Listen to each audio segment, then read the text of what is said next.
Shregullimet e tregut të derivateve të energjisë kanë filluar pas sulmeve dhe luftës në lindjen e mesme, ku ngushtica e Hormuzit ka ndikuar dukshëm në furnizim të tregjeve globale, e natyrisht që ato tregje e kanë ndikuar edhe në tërë Evropën, pavarësisht se nëse ne a kemi marrë derivatet naftës nga ato shtete apo jo. Por është rritë kërkesa, oferta është ma e dopt dhe kemi shregullim të tregut të furnizimit, po edhe të shtrajtimit të derivateve. Shembull ma konkret është kur çmimi për një fuqi sot është rreth $100, e që një fuqi ka 159 litra naftë, që i bjen që dikun në botë nafta është rreth 60 cent për litër, por kur kësaj i shtohen transporti, premijat dhe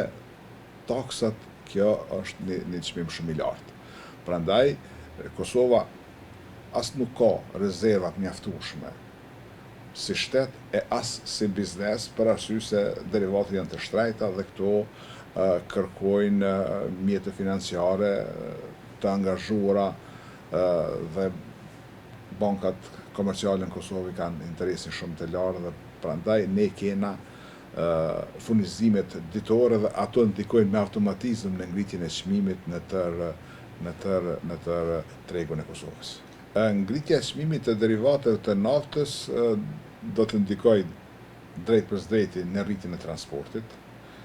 qoftë të maldrave, qoftë të udhëtarëve,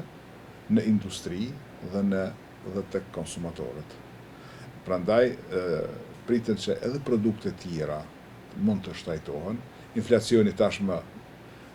rreth 6%, e që për Kosovën është e lartë. Prandaj është mëse e natyrshme të kenë përgjegjësi institucione shtetënore të Kosovës, deputetët e Kosovës, politikajtë e Kosovës, t'i kryejnë institucionet sa më shpejt, në mënyrë që ne të kemi një qeveri, një president stabile në këtë kohë të krizave, qoftë të krizave globale ekonomike, qoftë të krizave dhe kërcënimeve të njëpasnishme që globi po kërcënohet nga fuqitë dhe nga luftrat që janë tashmë të njohura. Edhe Ukrainë tash e 4 vjet ku tregjet kanë ndryshuar, tash në lindjen e mesme, ku disa shtete janë të involvuar në mënyrë direkte dhe indirekte, por mbi të gjitha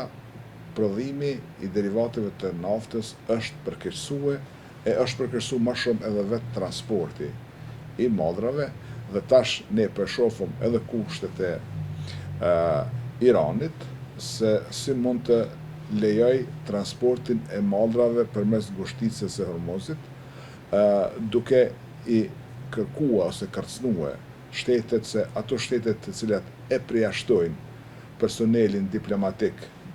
nga vendet e veta Amerikan dhe Izraelit, ato do t'ju lejohet. Gjë që kjo neve na jep shenja që vërtet ne do të kemi një luftë jo aq të shkurtë siç është menduar, po tregjet për t'u stabilizuar do të shkojnë shumë më gjatë se sa lufta. Në momenti kur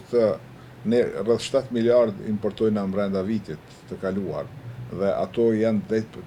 për drejt të lidhur me transport.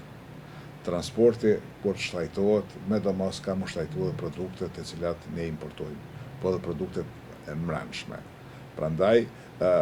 energjia dhe derivatet janë produkt kryesor në prodhim, në shërbim, në tregti, po ashtu edhe në konsum të përditshëm, dhe kjo do të ndikojë dukshëm edhe në varfrinë e shportës konsumuese të qytetarëve, por edhe në ngritjen e çmimit dhe në inflacion i cili do të mund të jetë i pandalshëm.